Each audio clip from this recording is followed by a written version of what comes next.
What do you think about and uh, that's such a typical story that you just told. It seems like people accidentally bump into the music licensing world.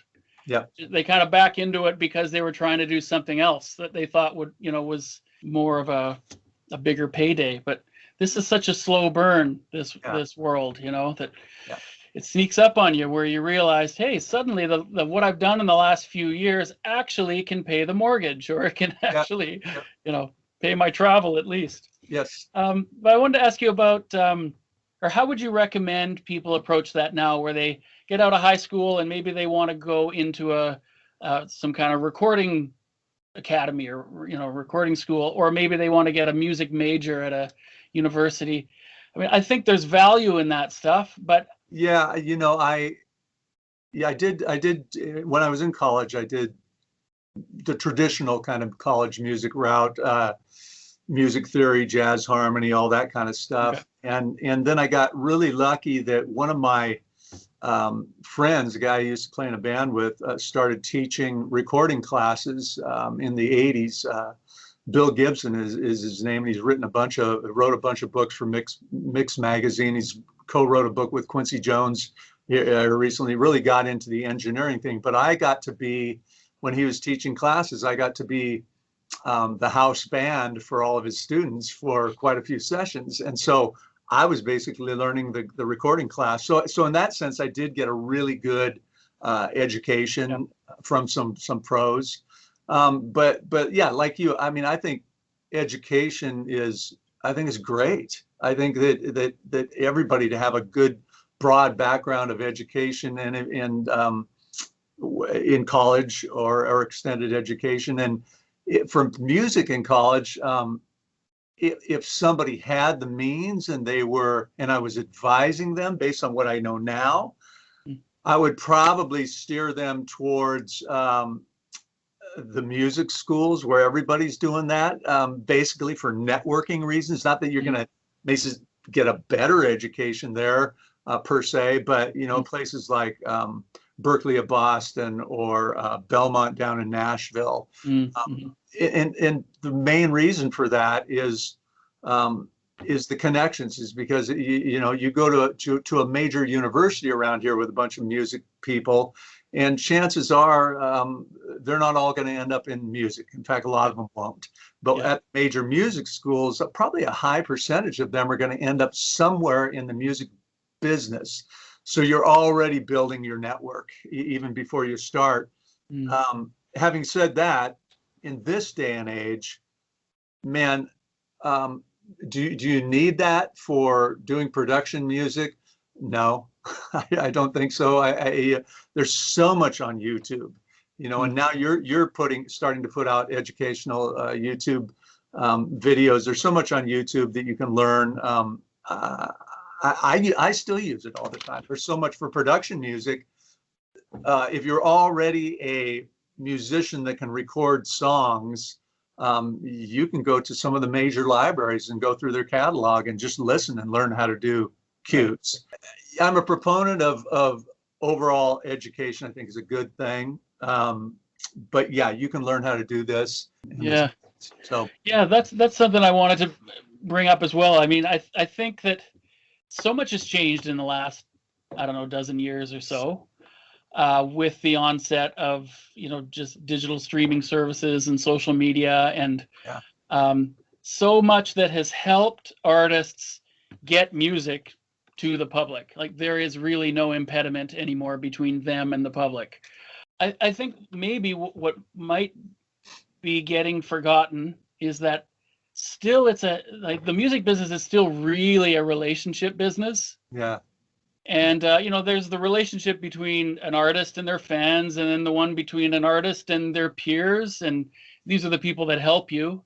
And then between artist and industry. And I just find that you can be so good at your DAW, you can be so good at social media marketing and putting together a slick digital package, but you still need the help of people that want to do you favors because they think you're a good guy, and people want to help people that they like. And that's just, I think that's the same in every industry, but it's in music, it seems to be more vital because everyone wants to be in this space. Yeah. Even, even a welder who likes to play the guitar a little bit, he would still dream about someday being a rock star, right? Mm-hmm. And so I think, so I wanted to get your take on whether relationships, personal relationships, have become more or less important now with all the change. Personal relationships are, to me, are extraordinarily important. Now I can't. I'm sure they always were, but they're definitely important now. We can become so isolated just sitting in our studio doing our stuff, and that's good. We can learn to create and learn to do songs by ourselves, but boy, the relationships that we need to make are really important, and you've got to, in order to get to wherever it is you want to go, you're going to need to be collaborating. And I don't necessarily mean music collaborating, but it can be, but collaborating with other people. And a networking thing, whether it's or publishers, if you're working with publishers or libraries or record companies, if you're on tour as an artist, even in small clubs or a house tour, that's all relationships. So relationships are of the utmost important. And having said that, not being a jerk is of the utmost importance. Being a positive person. I mean, I tend to be kind of right in the middle. I'm not a negative person, but I'm not an overly positive person, or I didn't used to be, but I'm always trying to be more positive and frame everything in the positive, because I have seen with my own eyes that positive people, positivity attracts, and negative repels. So, and you need to attract people in this business, whatever part of it you're doing, whether you are an artist doing your thing, trying to build your fan base, or whether you're doing more what I'm doing, which is supplying publishers and libraries with music. If they don't like me, it almost doesn't matter how good my music is. If not only do they not like me, but if I'm not responsible, getting things done when I say I'm going to get them done, being responsible in my communications with them. So I think being a pro or professional and being positive is really a benefit in all aspects of this business. Yeah, and it seems like now where the software tools, with virtual instruments and the ability to create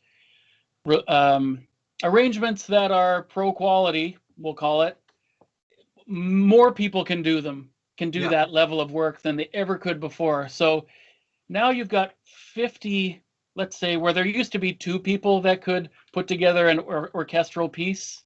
Now there are 50. Yeah. And so I think, well, what else sets you apart now? There's 50 people that are all able to do what you do. What's your thing? Yeah. And really, I think that's where you can shine. You can be the guy that everyone likes to work with. Yep. Yep. You can be the most responsible. And I said that from the get-go. I said, there's people around me that I know that are way more talented, I think, way more talented than I am, way more skilled on their instruments or in their DAW. What's something I can do to compete with them? Well, I can work harder than them. I can try to be more responsible with my relationships, as responsible. I can be at the top. There's a bunch of things I can be at the top level of. And you're absolutely right. I recently read, there were 2 studies that were done that concluded that right now, 24,000 new songs are uploaded to streaming devices every day. 24,000 new. So you got to figure out how to cut through the clutter and not get lost. And, because everybody can produce good stuff, but just producing great music is not enough. You got to figure out how to cut through that clutter. And one more way is to develop relationships and be a positive, good person, to have people want to be around you.